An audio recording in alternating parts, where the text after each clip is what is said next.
Hi friends, എല്ലാവർക്കും എൻ്റെ പുതിയ യൂട്യൂബ് ചാനലിലേക്ക് സ്വാഗതം. എൻ്റെ ചാനലിൻ്റെ പേര് മിന്നാസ് ഹോം ഡയറീസ് എന്നാണ്. അപ്പോൾ ഞാനിന്ന് വന്നിരിക്കുന്നത് ഒരു കുഞ്ഞ് വീഡിയോ ആയിട്ടാണ്. വേറെ ഒന്നുമല്ല, പാഷൻ ഫ്രൂട്ട് വെച്ചിട്ട് ജ്യൂസ് ഉണ്ടാക്കുന്ന ഒരു വീഡിയോ ആണ്. അപ്പോൾ വളരെ ഈസി ആയിട്ട് നമുക്ക് എല്ലാവർക്കും ഉണ്ടാക്കാൻ അറിയാവുന്ന ഒരു കാര്യമാണല്ലേ ഈ പാഷൻ ഫ്രൂട്ട് ജ്യൂസ്. അപ്പോൾ ഞാനത് എങ്ങനെയാണ് ഉണ്ടാക്കിയതെന്ന് കാണിച്ചു തരാം കേട്ടോ. അതിനായിട്ട് ഞാനിവിടെ 5 പാഷൻ ഫ്രൂട്ട് എടുത്തിട്ടുണ്ട്. ഇത് ഞങ്ങളുടെ വീട്ടിലുണ്ടായ പാഷൻ ഫ്രൂട്ടാണ്.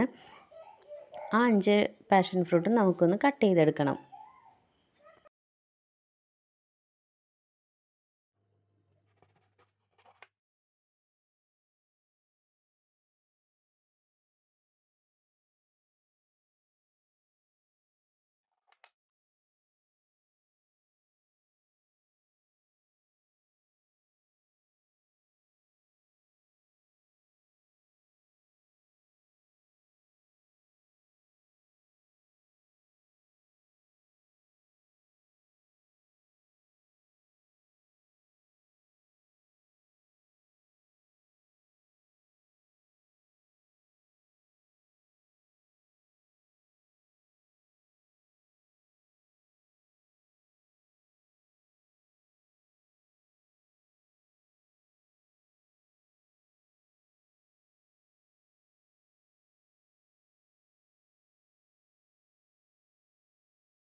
അപ്പോൾ നമ്മളതെല്ലാം കട്ട് ചെയ്തെടുത്തിട്ടുണ്ട്.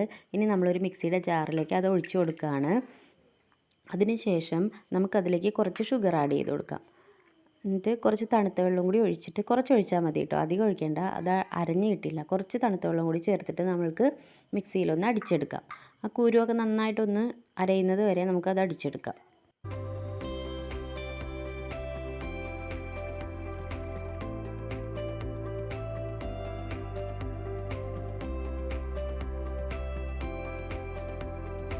അപ്പോൾ ഞാനിവിടെ പാഷൻ ഫ്രൂട്ടൊക്കെ അടിച്ചെടുത്തിട്ടുണ്ട്. ഞാൻ കുറച്ചും കൂടി വെള്ളം അതിൽ ചേർത്തിട്ടുണ്ട് കേട്ടോ. അതിന് ശേഷം നമുക്ക് വേണമെങ്കിൽ അരിച്ചെടുക്കാം. ഞാനിവിടെ അരിച്ചെടുക്കുന്നില്ല, അങ്ങനെ തന്നെയാണ് ഗ്ലാസ്സിലേക്ക് പകർത്തുന്നത്. അധികം വെള്ളം ചേർക്കാതെ തിക്കായിട്ട് എടുക്കുന്നെങ്കിൽ അങ്ങനെയും എടുക്കാം കേട്ടോ. ഇതിപ്പോൾ കുറച്ച് വെള്ളം കൂടിപ്പോയോ എന്ന് എനിക്കൊരു സംശയമുണ്ട്. നല്ല ടേസ്റ്റി ആയിട്ടുള്ളൊരു ജ്യൂസാണിത്. പിന്നെ കുറച്ച് പുളിപ്പുണ്ടാവും. കുട്ടികൾക്കൊക്കെ കൊടുക്കാൻ നല്ലതാണ്. ഷുഗറുള്ള ആൾക്കാർക്കൊക്കെ കഴിക്കുന്നത് നല്ലതെന്ന് കേട്ടിട്ടുണ്ട്. പഞ്ചസാര ആഡ് ചെയ്യാൻ പാടില്ല. ഇതിൽ വേണമെങ്കിൽ വെള്ളത്തിന് പകരം കുറച്ച് പാലൊഴിച്ചിട്ടും ഇത് ജ്യൂസ് ഉണ്ടാക്കാം. പക്ഷേ അതിലും ടേസ്റ്റ് എനിക്ക് തോന്നിയിരിക്കുന്നത് ഇതിന് തന്നെയാണ്. അപ്പോൾ എൻ്റെ കുഞ്ഞു വീഡിയോ എല്ലാവർക്കും ഇഷ്ടമാവുമെന്ന് വിചാരിക്കുന്നു. ഇത് ആരെങ്കിലും ഈ ചാനൽ കാണുകയാണെങ്കിൽ ഒന്ന് സബ്സ്ക്രൈബ് ചെയ്യണം, എന്നെ ഒന്ന് സപ്പോർട്ട് ചെയ്യണം. എല്ലാവർക്കും ഇനിയൊരു വീഡിയോ ആയിട്ട് കാണുന്നത് വരെ ടാറ്റ.